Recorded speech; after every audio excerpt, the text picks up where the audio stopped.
Hey, Tech Guide Ninjas here. Hope you're having a good day today. So today we're going to look at how to save emails as PDFs in Gmail. So this is helpful if you have like a really important email you want to sort of download and keep in a folder to look at a later date.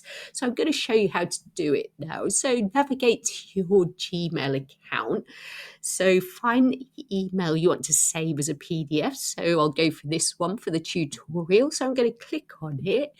And then in the top right hand corner, you should see like a little printer icon. So it says print all, but don't worry, there are other options there. So you're going to click on that. Another page will open. So you can see it says save as PDF. So you have options to print if you have a printer. If not, you can save it as a PDF. You can choose the different pages you want to save and you can choose the layout. So on the left-hand side, just check all the pages are there that you want to save. When everything looks okay, all you have to do is click on Save.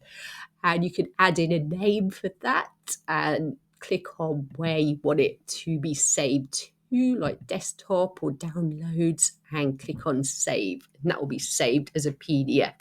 So I can click here and click on my desktop and see that that email has been saved there. So I hope that was helpful. Please give the video a like and subscribe to the channel, and I will see you soon.